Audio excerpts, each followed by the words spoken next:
Punter had a good game. Welcome into the CHGO Bears Postgame presented by DraftKings. Use that code CHGO when you sign up. Get up to $150 in free bets. We love DraftKings. We love Bears Saturdays, Sundays, whenever the game is being played. Welcome in Adam Hogue, Mark Carman, Corey Wooten, Greg Braggs with you on the postgame. This one kind of went how we expected. Guys, in the end, it wasn't that close. The Bills are a lot better. I don't know what Carm's doing already. We never do. Get your head. I'm going for the angry Hawkeye. Okay. That kind of sucked, but was also kind of fun, at least at times. That looks like Fran McCaffrey on your head. Yeah, that does actually. That's a good call. I didn't know. I know Iowa has ugly colors and ugly logo, but I didn't know they can make a hat that ugly. Let me have the strong hat game. Carm trying to one up me here. I hate to do it to Wood because that is the number one rival of the Cat, but it is the alma mater, so I got to. I got to do it. We got him 4 out of 5 years there, so there we go. Yeah, there we go. That feels. The game was surprising at halftime. The second half was more of what we thought it would be, but I mean. Well, I think the biggest thing is 21-13 at one point, and just again, what I've been very critical of Luke Getsy, right, is just play calling, right? It just got so tight in the situation. I'm like, why not throw the ball, right? In the times where we've taken shots, we had the nice bomb to Velus Jones where he ran a great route. Justin Fields puts it right on the money. Like it just got tight, and it's almost like we were conceding for a field goal when we were in the red zone before anything even started.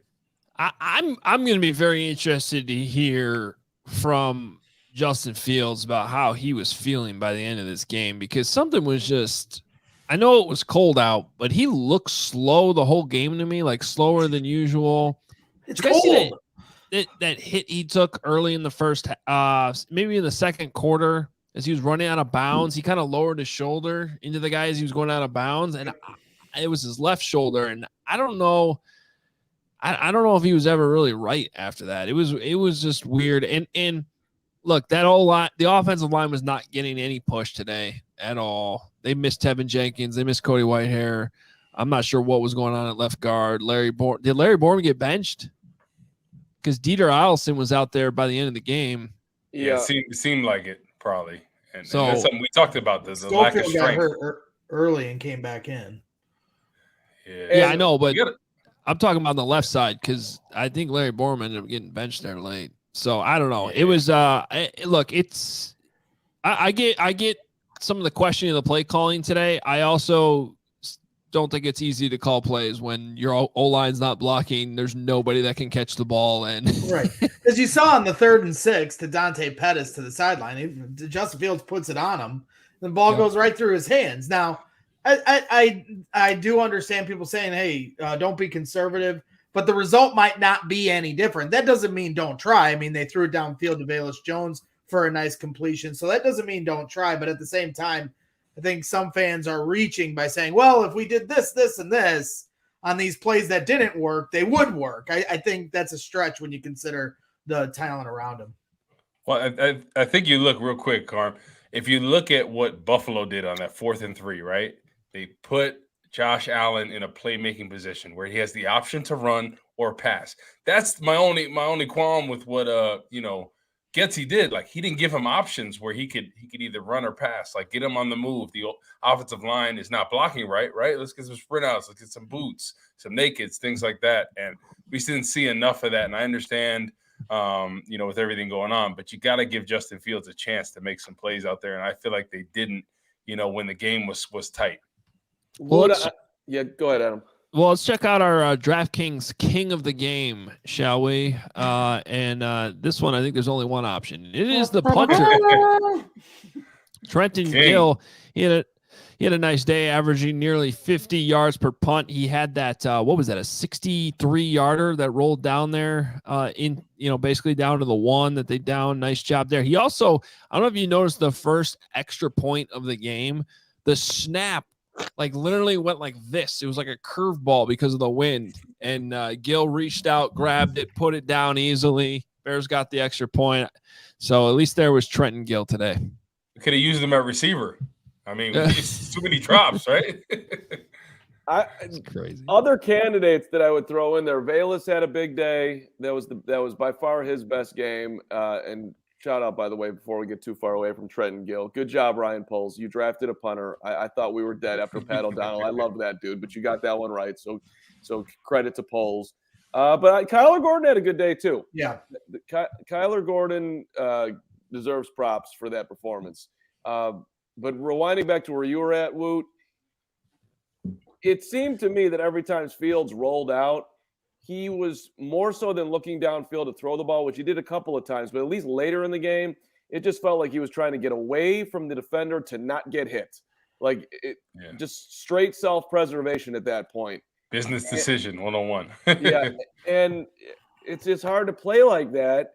And then, of course, he ends up, they put him back out there with under 4 minutes to go and the game's over, and he takes that last hit that he absolutely, positively, 1,000% did not need to take. So that's just that is an irritating way to finish a football game. But even after that long pass to Velus Jones, like he's saying here in the comments, we get 3 run plays after that. You know what I mean? Like all of a sudden you have a huge play and then, let's just run the football. It's almost like in the red zone, let's just settle for a field goal. Like, yeah, at the worst, we'll get a field goal. And it's like, no. You should be trying to shoot for the end zone, and you have to take shots in the red zone. That's why Cole Kmet came alive in like that 2 to 3 game span, because we were taking some shots at the end zone. So I kind of just didn't get it, unless I'm just trying to figure out why in that situation, why we weren't taking more shots at the end zone. No, I think it's fair. I think it's a fair question. And was anybody as infuriated with CBS as I was at the end of the game? I mean, the quarterback clearly limps off the field. They didn't even acknowledge it. They didn't even show him. He was apparently according to Nick's tweets at the game, Nicholas, took some great photos with his phone camera. And his camera that apparently makes phone calls and texts a little bit. And they didn't even, and all of a sudden Peterman's in the game, and then they just show Fields on the sideline. It's like, just because the game's over. I'm like, I don't know. I think he's actually hurt. Like, what happened there? Best we can hope for on this one, and I hate to say this, is that it's just some little mild extra sprain ding, and that, at least from my perspective, and I don't want to watch the last 2 games without Justin Fields, but if we get a mild injury that they shut him down for the season, a la what they did before with Jalen Johnson, I just think that at this point it makes the most sense. I mean, I don't know what he gained from playing. We had a moratorium on this, Mark. I know, but we do, but like the way this thing developed at the end, we don't. I mean, it's got to be discussed at this point. Yeah, and that's been my concern overall, because like Hogue has been preaching to me, and I don't completely disagree with him. There is still reps to be had, development to be made, but it is minimal. I mean, the throw to Velus Jones, that's huge, and that's big for Velus. It was a great throw by Justin to throw him open too. So I'm not trying to downplay those kind of little moments, but they're very minimal. Velus needed that moment. So, that's great. But again, the risk to me heavily outweighs the reward at this point, and even like, what's he supposed to do? So when you say he was avoiding hits, at one point through the game, he rolls out of the pocket and throws it out of bounds, where he was one-on-one with a guy where normally he's taken that one-on-one to try to beat him, and he's not anymore. So I like that, because I don't need him trying to win a shootout over the Bills while they're putting up 35 points. It's not necessary. So I'm with you guys. If it's any kind of little ding that, especially if it's the shoulder again or anything like that, I'm totally for. I've seen all I need to see with Justin Fields, but at the same time, if he's healthy, they're going to play him. Yeah, I think he could still play through a little bit of pain. Next week, you're inside. You're in Detroit. It's an indoor game. You're not going to be dealing with the elements. Chase Claypool, if he's back, you need Justin Fields to be playing. You got to learn more about what you have with Chase Claypool. If Equanimous St. Brown's back from his concussion, that helps you at least a little bit to have one or more. They didn't have, like, he was really working with nothing today. And I'm glad that Velus Jones, stepped up the way he did a little bit. Now you want to try to build on that. Like, you don't want that to be just it. You have a couple more games to build on that. So I would still play him unless there's a, whatever's going on there, unless it's a further risk of injury. I still want to see more out of these last couple games, and maybe week 18 is different when you're back at Soldier Field in the cold, but next week in Detroit, I would still play him. Healthy or not, or however that injury was on the final drive when it's 35-13, if they had put him back out there, I was going to smash my 60-inch TV. So I'm glad I was glad to see him on the sideline there.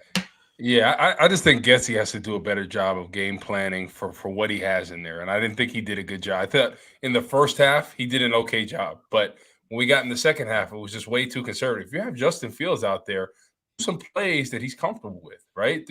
Do some of these boots and sprint outs like I talked about. It just seemed like it was just getting too tight. And if Justin Fields is going to be in the game, you have to game plan for it. If Peterman's in there and you want to run the football, you want to be conservative, you want to run the clock out, that's fine. But if Justin Fields is in there, you have to game plan for what he does well. And I think he didn't do that in the second half, and especially on that 4th and 14 play. I mean, it's just kind of like, what are we calling in that situation? You know what I mean? Like, I know it's kind of a broken down play, but you got to put him in a position to succeed. You look at, how they scripted for Josh Allen towards the end of the game. He was running when he needed to. So that's what Justin Fields, can draw something from that, because it seemed a little different. Like, I agree with you, Hoga. He might have took a shot that kind of affected him, because he wasn't running on some of these plays that he normally does. So yeah, and there were a couple design runs early in the game, and then they just stopped calling them. So I think something was going on there. Let's quickly acknowledge our guy, the Duke 811, with another $99.99 super chat. What's up, Duke? Merry Tankathon, he says. But Justin Bubala, why are you taking that last hit? Justin should. No. You just Smokey Robinson Chinooka. It's Boobala. Boobala. I just Smokey Robbins. I love it. Boobala. What's up, Boobala? We got you. Dude, the Duke might be he might be MOT. Could be a member of the tribe with the Boobala. Anyway, what does that mean? What you got to help us out here. Like baby, come on. I think maybe I'm wrong. That's not actually a Hanukkah Jewish thing. That Boobala could be. It could be. I don't know. Woot? Can that be Italian? Boobala? I don't think so. I've never heard of that. Right? Okay. I've heard of it. Bachika Loop and all these other stuff. Paisan, all this stuff. I've heard of that. All right. So Carm was way off his skis trying to compare me to not knowing how to say Hanukkah. I think Boobala to Boobala. I think if you can't even explain what it is, then it can't be as well known as like one of the most well-known holidays that exist. Oh no, I'm googling it right now. It says a term of endearment for Jewish people. Thank you. I was right. I just backed off too. I just backed off a little bit too much. So it's like a paisan. You know how Italian person goes, "Hey, what's up, paisan?" To check in on the Jewish delegation. Yeah. Well, if the Jewish guy can't even explain what it means, then I'm like, I feel a little level of vindication there for mispronouncing it. So anyway, I apologize. The rest of that, by the way, said Justin should be shut down now. I hate to agree with Carm, but Carm, I can't wait to see Justin Fields in a dome just down the road in Arlington Heights, which is a great point, Duke. I tweeted this towards the end. What the hell did Bearweather get the Bears today?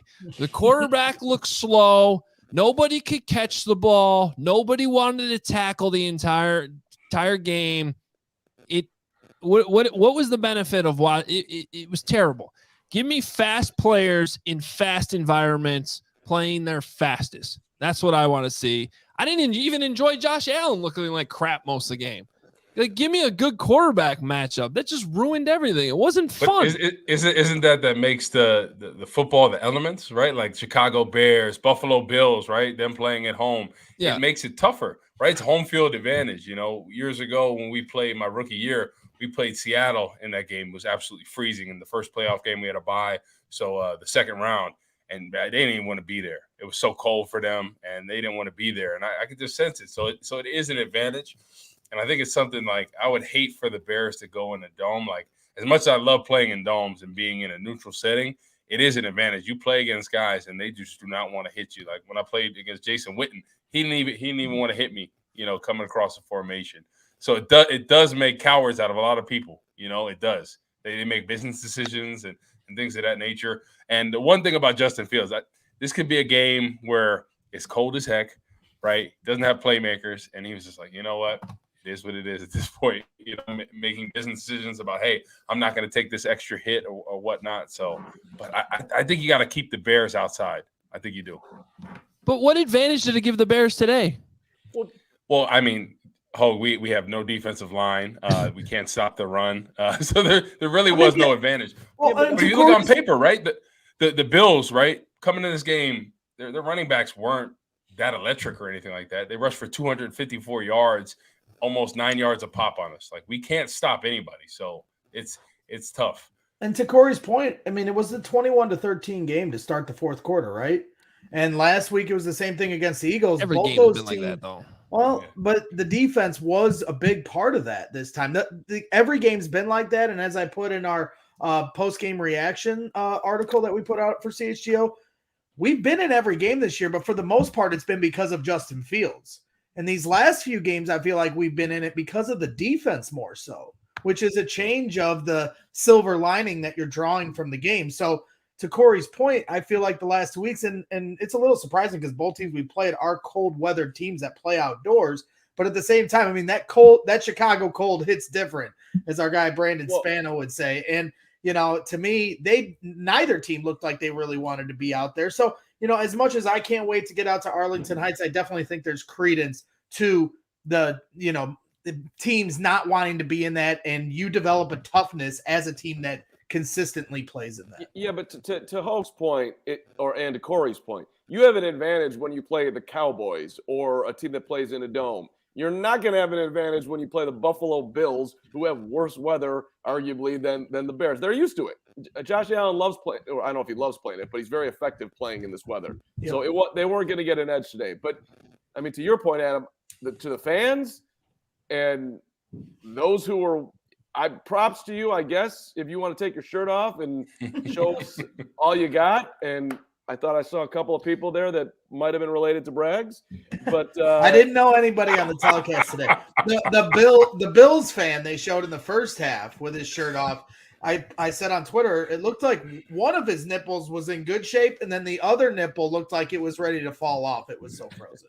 I just think that was my nipple analysis. I was hitting. The majority of Bears fans, I think, could get enough of their bear weather tailgating outside and would love to go into a nice warm dome stadium and sit down and watch a December football game. We had the Vikings game on the other TV like the entire time, and just the despair. Now I get that they're 11-3 and their fans are a little bit more excited, but the contrast of one stadium, freezing cold, empty seats, nobody out there playing fast, looking like they wanted to be out there, versus the Giants-Vikings game, whiteout. Good for the Vikings. They did this cool whiteout today. The entire stadium's packed. I've been in that building, not only in the press box many times, but I've actually been in the stands too. It is so loud in there. To me, that's a home field advantage, and you have their fast players playing fast throughout the game. It just, the contrast between the two games today, as they were like right next to each other, was just even my 8-year-old at one point goes, the Vikings have a better stadium. Not fair. Brian Marshall says in the chat, the Bucks and the Niners went to Lambeau and won in Packer weather the last 2 years. It's a myth. The Packers are 7-7, I think, over the last decade in home playoff games. Carm, go ahead. Sorry. I just want to make mention that I have been in contact with the mayor's office this week, again, trying to get this set up with Mayor Lightfoot to come in on our podcast and talk about this and get the dome built in Chicago. There's different congressmen or different Illinois representatives are out there tweeting this week about how no public money for the Bears. This is not a done deal. We can get this dome right on the lakefront and everybody can have a win-win, and Hogue can go with his family in 2031 and sit in a beautiful, air-conditioned, heated, warm, year-round dome facility in Chicago where we can play Final Fours and whatever else you want. Yep. That's my plan, damn it. Okay. Yeah, the dome, so as a player, I like playing in domes, right? I feel like it's a fast surface and whatnot.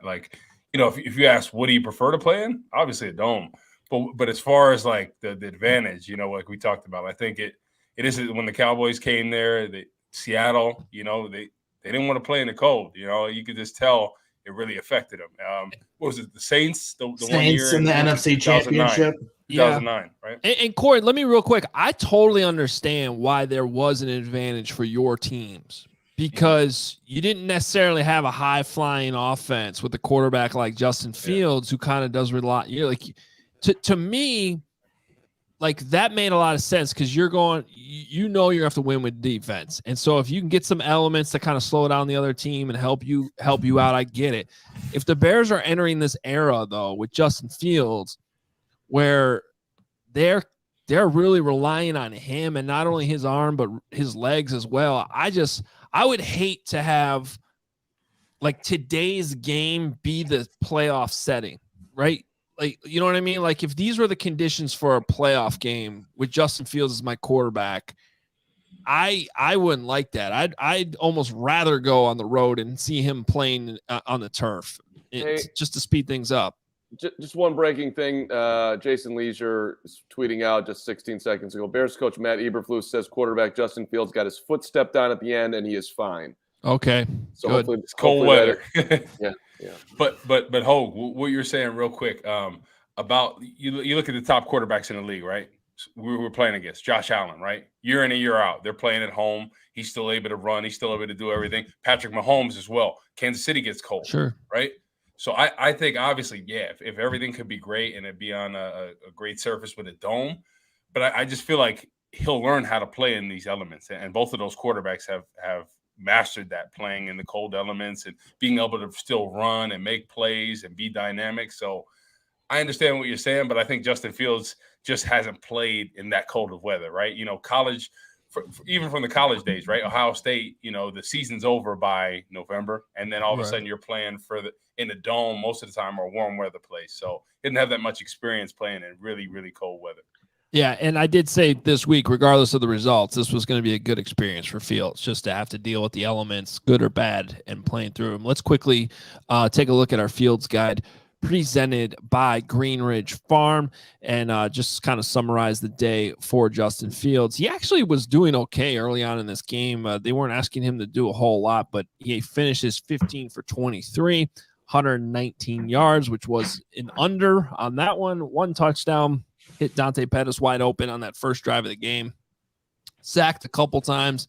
Wasn't really able to get much going at all in the running game, either design runs or scrambling. 7 carries, 11 yards. That might be his lowest total of the entire season off the top of my head, but way under the, 74.5 that DraftKings had for the over-under on his rushing total. So just one of those games where not a whole lot of offensive production. Can I ask a question? How do the Bears come out and look so good on the first drive consistently all season long, and then it just goes away? Scripted plays, you know, that's the first 25 are scripted plays, right, Corey? Yep. Usually the first 15 for sure are scripted. But then after that, Getsy's got to do a better job adjusting, right? Because the ebbs and flows of the games, what they're giving you, the kind of looks and what's open. And hey, I understand he's handcuffed to a certain extent. But he just got to do a better job of play calling in the red zone, right? Because it seems like it's pretty decent up to there. And then we just get, let's just settle for a field goal. And at that point, you just got to take some shots to the end zone. You know, throw it up to only where your guy can go. And if they threw 3 consecutive passes where it looked good and maybe they dropped it or maybe couldn't catch it, I'm fine with that. I'd rather do that than conservatively run the ball 3 times and set up for a field goal. If you were going to percentage that out, though, Woot, how much of it is talent and how much are you putting on the OC?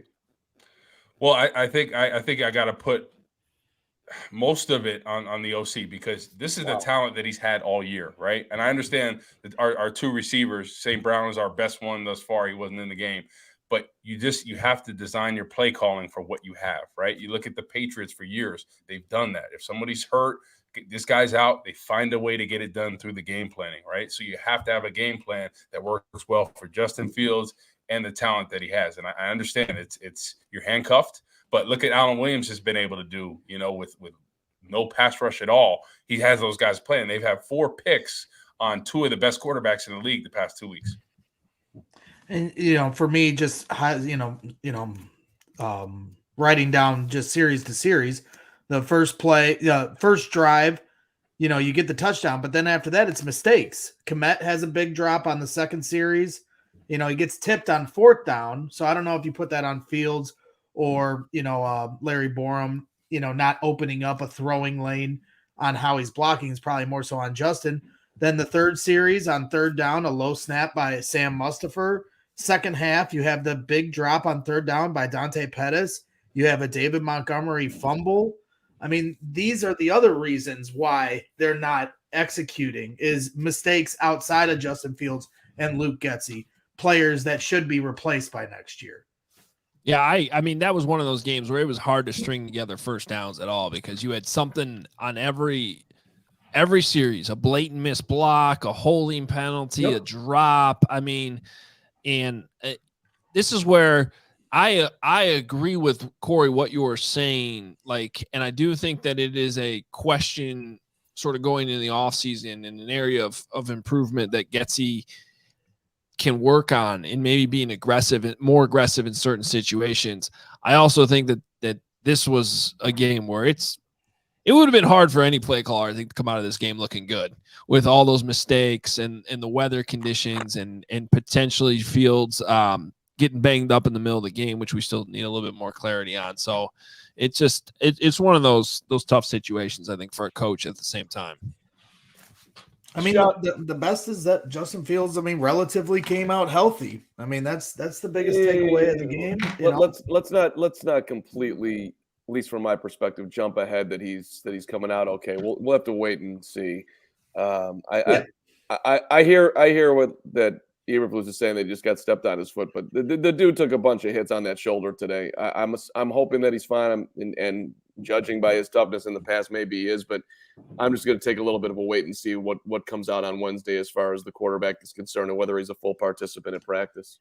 That throw to Bayless Jones highlighted the game, though. Yeah. I mean, that's the only big play we have to go off of all game. But just the ability for Justin to not throw it once the guy's already open, to throw him open, and for Bayless Jones to come down with the catch. Just overall, just such a great thing to see on both ends of the spectrum.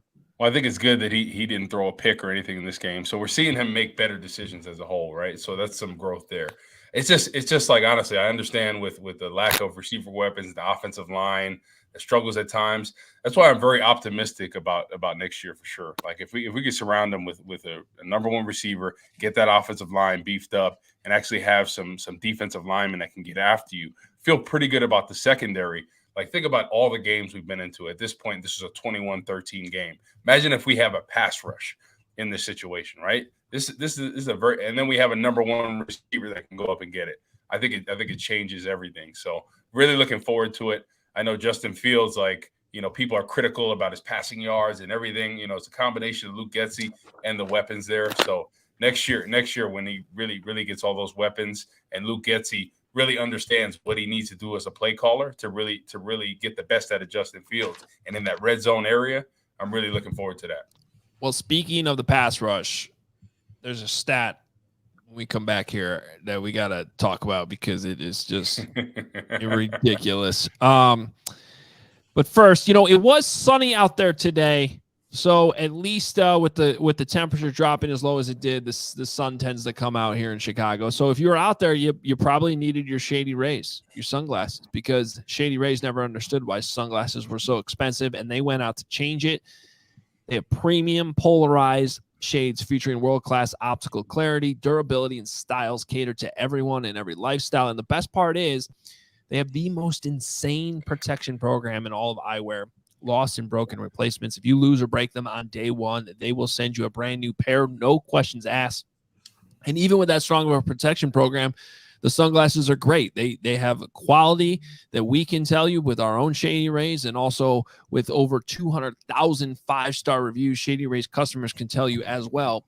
They are great quality sunglasses, and they provide 10 meals to fight hunger in America with every order placed, and have donated over 20 million meals to date. And this is exclusive for our listeners right now. Shady Rays is running their deepest deal of the season. Use code CHGO for 50% off 2 or more pairs at shadyrays.com. Buy one, get one free. You can get 2 pairs for as low as $54. Redeem only at shadyrays.com, where you can find all their newest and best shades. And the Carm Energy Efficiency Program is committed to helping families and businesses in the communities that they serve. They want to help you save both money and energy. They have a free facility assessment that can help find energy-saving opportunities. lighting, HVAC systems, commercial kitchen equipment.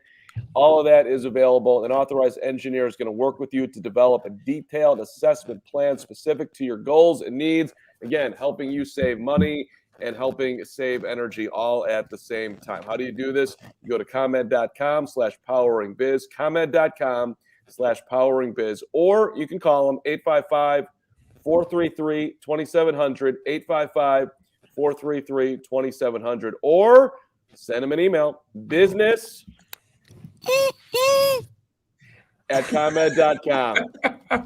Business@ComEd.com. Oh my gosh. I really. Hey, I have some breaking news. Thank you to our friends at ComEd. Yeah, go ahead. And that is that the Texans have won.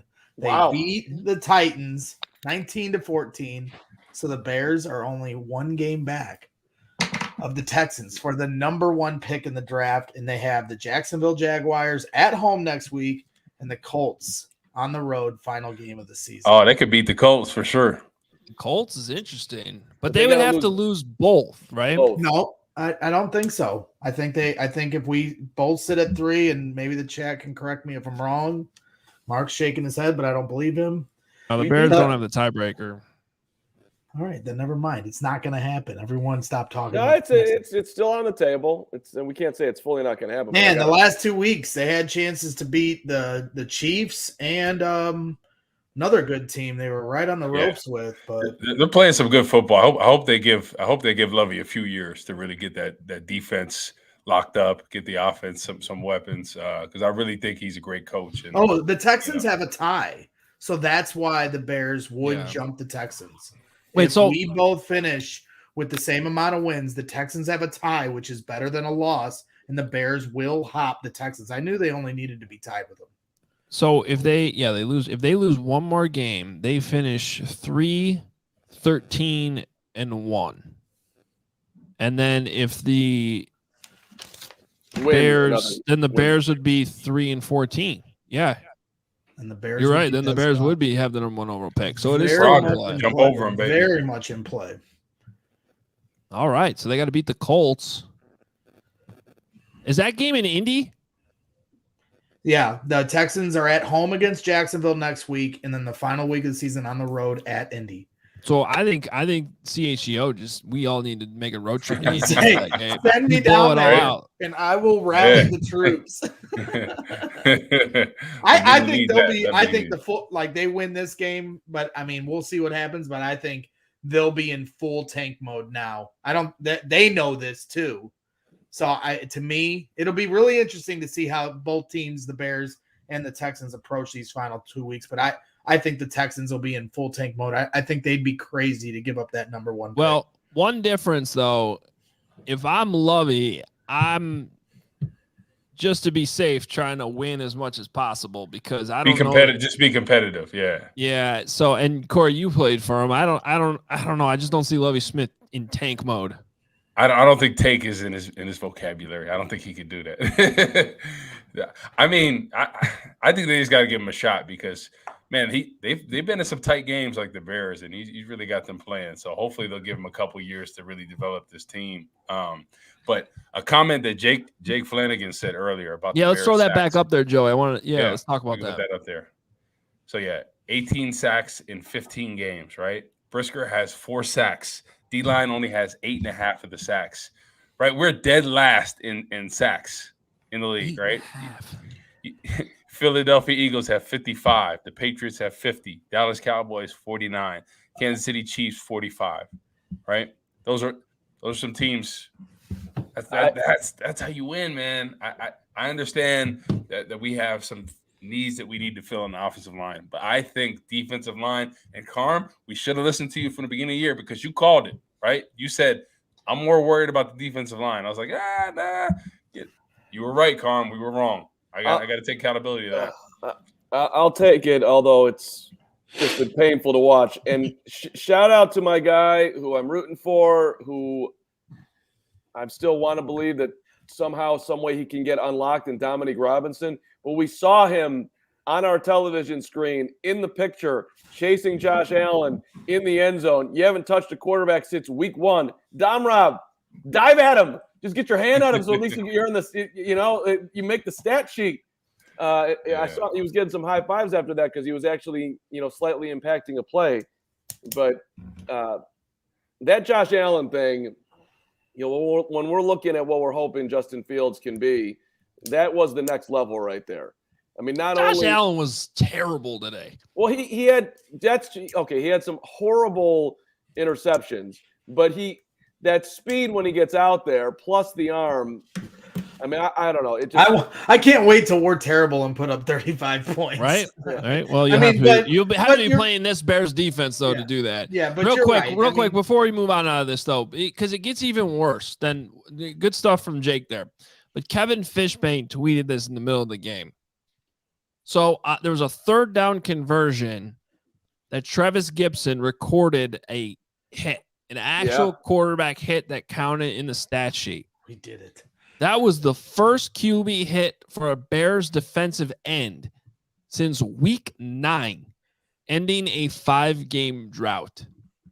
How is that possible to go 5 games without a quarterback hit? Like, I would think that you would accidentally bump into the quarterback at some point and register a hit. I mean, that's insane. Man, it's been tough. It has really been tough, and it's just very surprising at times that, like, I understand we don't have the most dominant pass rushers or anything like that, but you would think occasionally people would win. Occasionally, right? Not all the time, some of the time, but we just don't see any of that. And I think, like, we just don't have the talent, and people are going to be surprised. We're going to put a lot of attention on the defensive line in the free agency and offseason. Like, there's going to be a lot. Like, we got 4 positions basically to fill.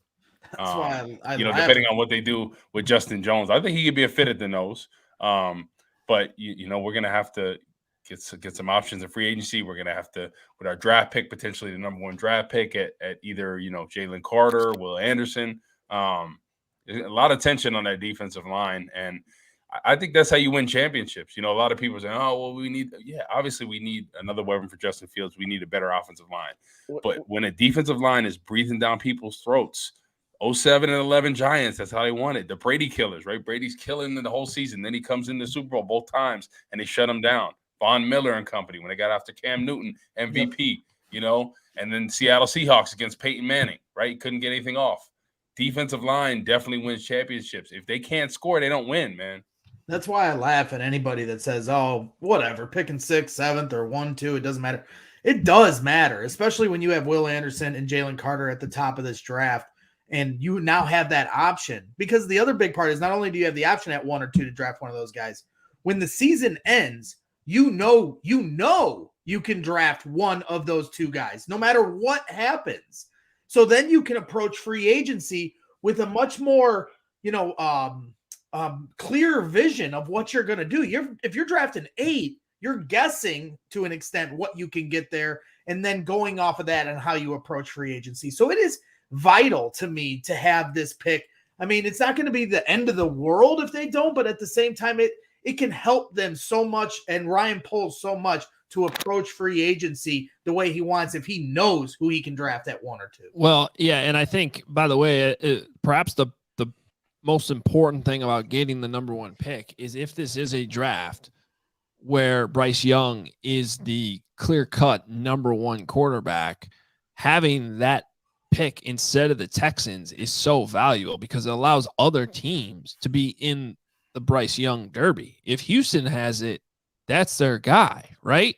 But if the Bears have it, now you open up to a whole trade market of teams that know that they can jump ahead of Houston, or even Houston could have to do what the Bears did the year they shouldn't have done it and traded up 1 spot just to secure Trubisky, because that's the only way they can guarantee another team from leapfrogging them. So getting that number 1 pick, to me, opens up a more realistic door where you could trade back and still get Jalen Carter or Will Anderson. I'm not sure you really have that realistic shot if you're at 2 or 3. Getting up to number 1 really would be huge. Yeah, that would be huge. So hold on, I'm sorry. There's just a couple of Fields things coming out here that we saw in the chat, and I'm just like going through Twitter. I mean, Fields, and I think we're having Nick on from Salis. I'm not 100% certain, but quote, still can't put full weight on his foot, but I'll be ready as far as next week. And he also admitted that he dinged up his shoulder as well. I guess speaking to Mark Rohde on that part of his post game duties. So. I knew it, man. I guarantee you it was that play I saw. And like it just slumping his shoulder as he came back. I mean, just sniffing out the flu. So, hey, he's fine. Like maybe he is, but he's fine because he's a tough SOB and he's grinding through this. And I mean, there's got to be some real question. I'm just hoping it was the cold weather, because cold weather hits. Like, I've gotten my foot stepped on, during a game, and I thought I broke it at a particular time in the cold weather, because stuff hit different. You get a helmet to the elbow, wrist. It feels like it breaks at that point because the weather is so cold. So hopefully it's a situation where it's the cold weather that the hits feel a little bit different, but hopefully when it's all said and done, he's okay for the most part. But I agree, we have to limit the hits that he takes and things of that nature, because he is our prized possession, our future quarterback, our franchise guy. So he's got to make sure he ends the season healthy. Get our guy Enrique with the $5 super chat. Merry Christmas to all of us. Thank you so much, Enrique. Back at you. Was able to leave the game today with all my fingers and toes.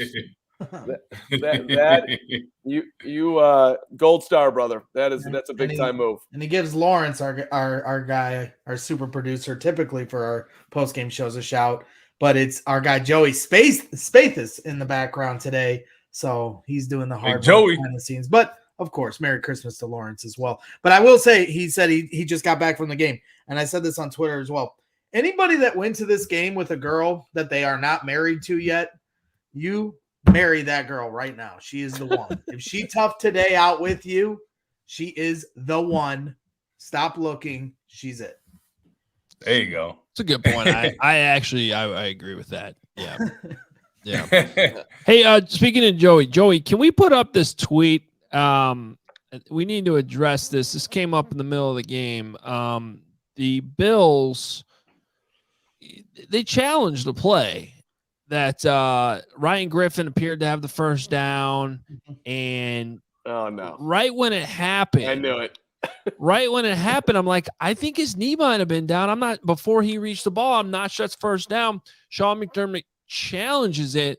Mark Carman tweets this immediately, and I'm just, there's a lot of things going on here, Carm. If you could please translate. Okay. All right. First of all, what's happening?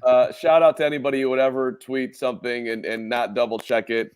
Just kind of like a mutant situation. Real quick though, great reference with the mutant, by the way, for our podcast listeners who can't see the screen. The tweet says, "Terrible challenge. Period. Think about she people."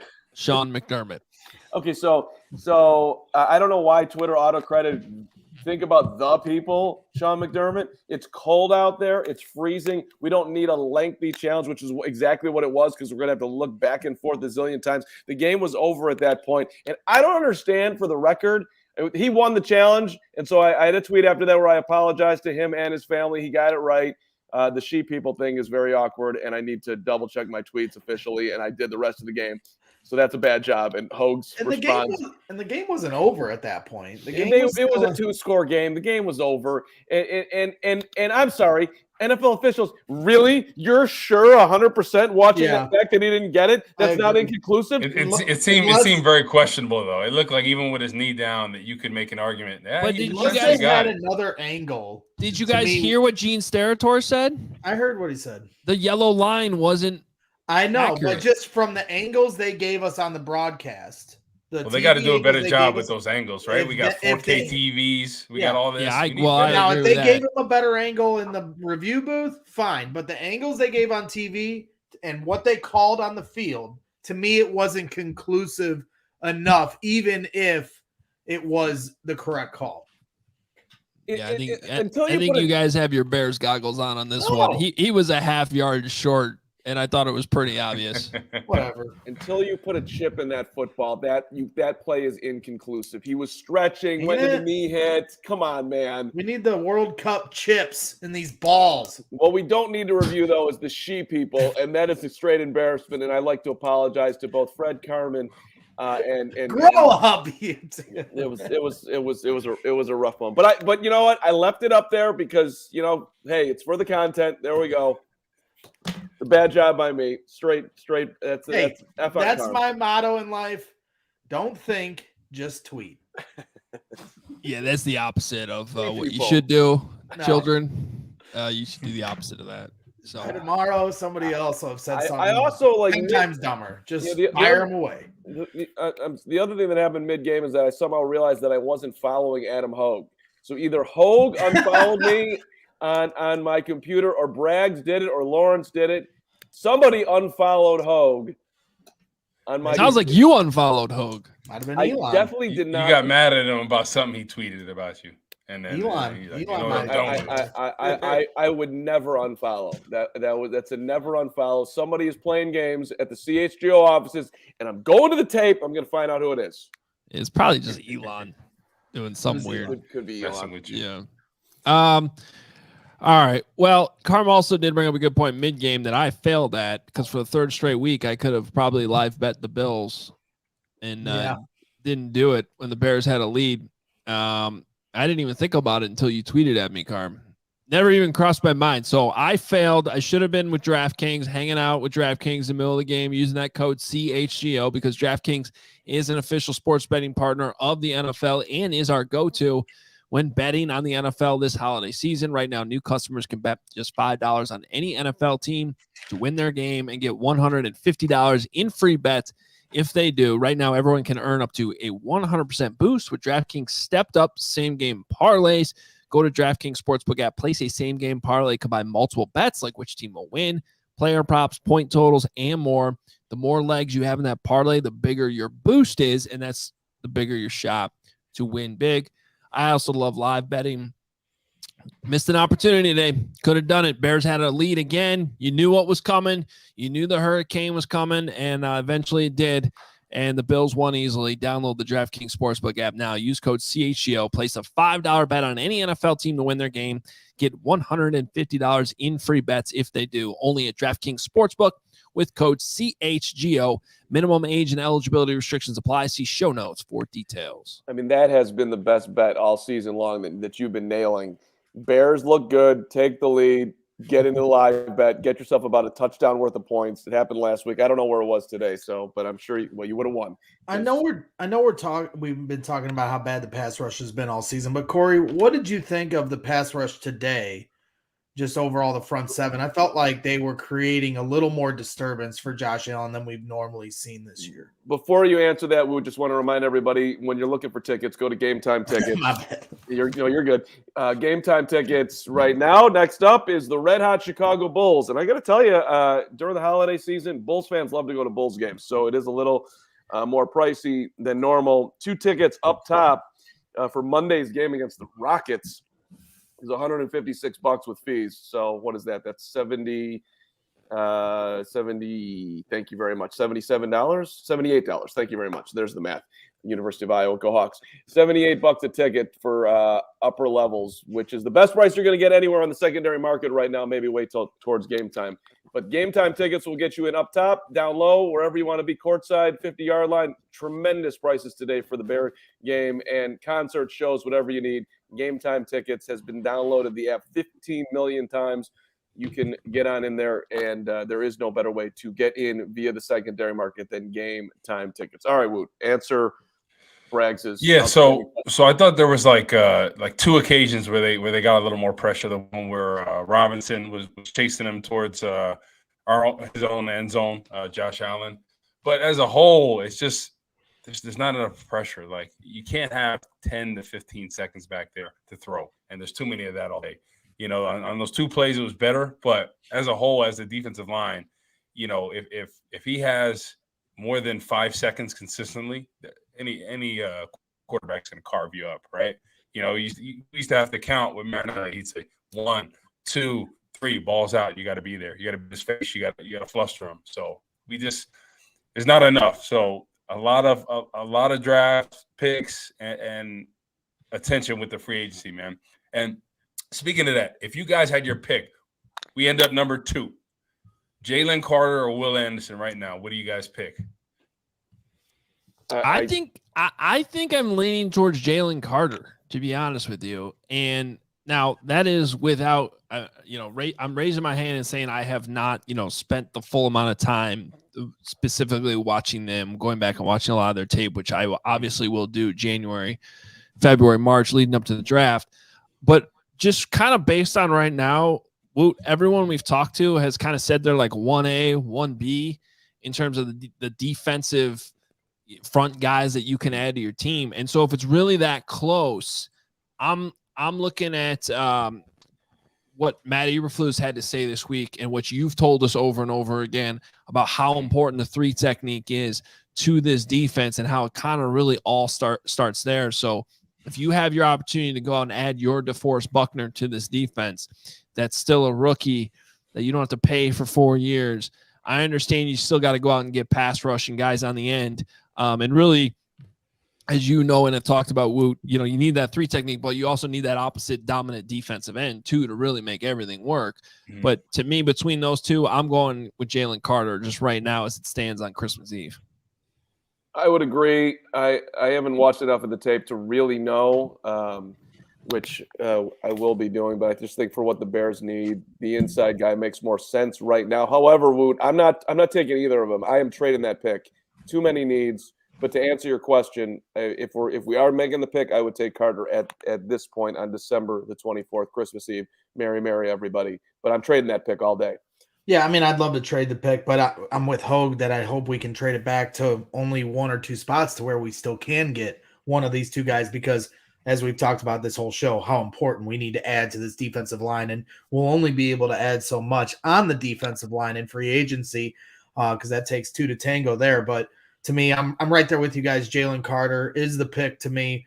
Matt Eberflus talked about this week how the 3 technique is the engine of this defense. And so if they're that close in talent, a lot of people say the difference between Will Anderson and Jalen Carter is motor. And those are people that break down the tape a hell of a lot more than I do. But the one thing I like, just trying to be devil's advocate and putting myself in Jalen Carter's shoes, Jalen Carter's been a beast for a few years now. We've all known he's a very talented player. And if you're that type of guy that knows you're going to be a top 5, top 10 pick, and you're playing at Georgia, you talk about the risk Justin Fields the rest of the season. Jalen Carter's risking his livelihood every time he steps on that field for Georgia. So it's hard for me to judge players that are waiting to get to the NFL and get their payday to change their life and their family's life to go out there and lay it all on the line every single play. The ones that do, credit to them. But, there is a business decision you have to make as a collegiate athlete that's looking at the NFL. So that's me just trying to play devil's advocate, not excuse making, taking plays off.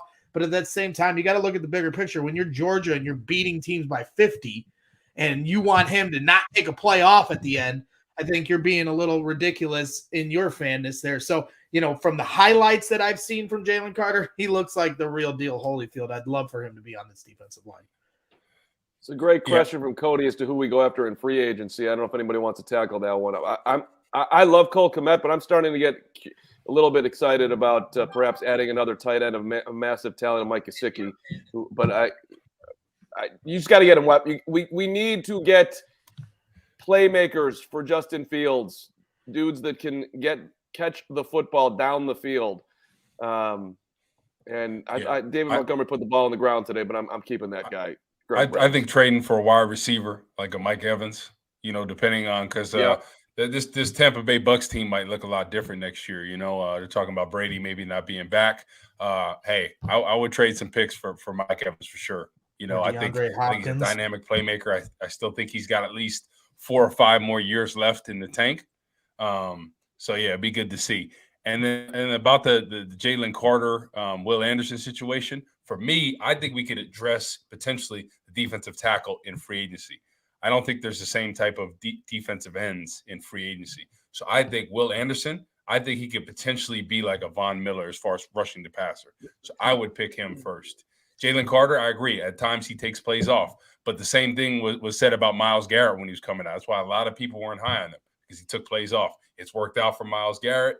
Hopefully that could be the same with Jalen Carter. I think he's dynamic when he turns it on. But for me, I think Will Anderson could do it all. He could rush the passer. He could play the run. And I'm going to pick him just because of the needs that you could potentially address with free agency through D tackle. Hey, you just swayed me. I'm in. Will Anderson, it is. Seriously. I like Wood's game plan. If you think you can get your 3-tech in free agency, then it makes sense. Well, and that's the great thing, and not to diminish any reason why you guys should be watching us in January and February, and I hope you all do, but because we're going to keep it going strong with these shows.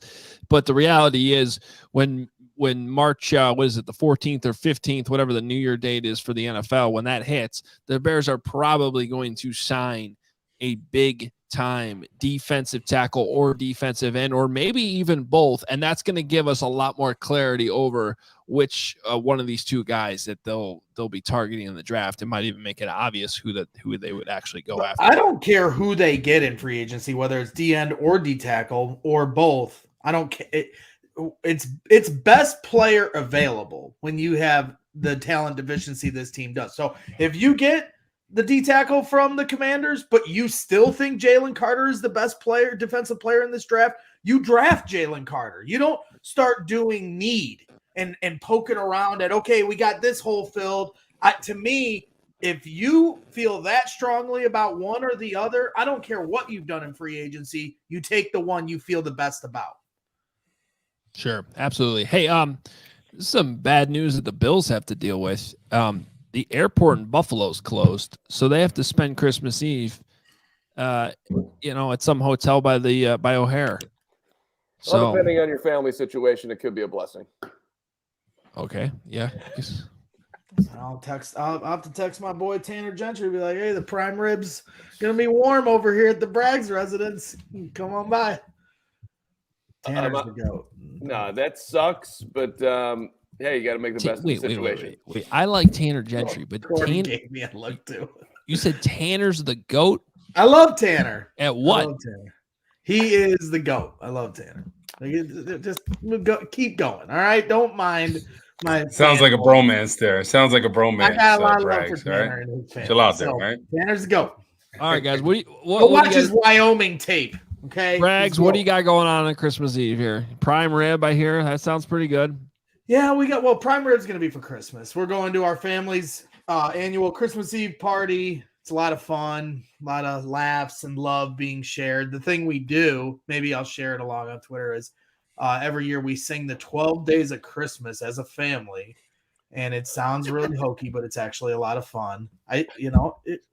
Adam, quit laughing at our family traditions. Do it right now. Do it right now. I'm not doing it right now. I'm not laughing at all. Christmas, my true love gave to me 3. Yeah, and the best part is the 5 golden rings. Whoever holds that role has to really, really play it up. You can't fail at the 5 golden rings. 5 golden and the kids love it, Adam. Okay.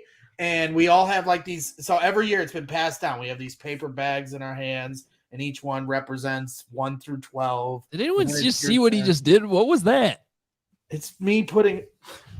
Don't do it again, Adam. I'm gonna leave. You asked me what we're doing. I'm telling you now. You're roasting my family traditions. I'm gonna share it on Twitter, and you'll see how special it is. I know. I'm just messing around. All the kids' faces. Whatever. What are you doing, Mark?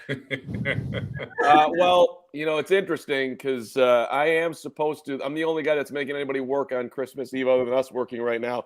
And I'm supposed to get this TV installed. He was supposed to be here at 4. I told you the other night they're not coming. He ain't coming. It's 4:15. We've been texting. I told him not to come. Man. Yeah, he might just be straight bailing at this point, which would be an amazing job. He's watching that TV at his house.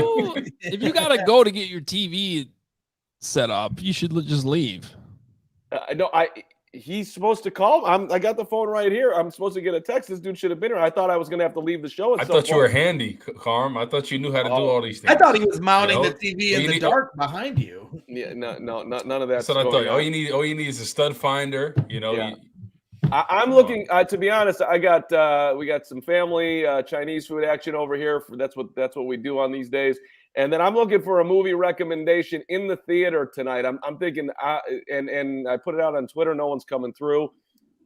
And theater movie. A theater. I want to go theater movie tonight. That's what I'm feeling. If you decide to not go to the theater, I just watched Bullet Train on Netflix, and with Brad Pitt. I highly recommend it. I want to really entertaining. I want to go out. I want to popcorn. I want to sit down. I want to see a couple people. I want to overpay for a Coke, and I want to have. That's what I want to do from after a nice dinner. We might actually upgrade tonight and go off the Chinese move and actually get a steak. It's on the play here.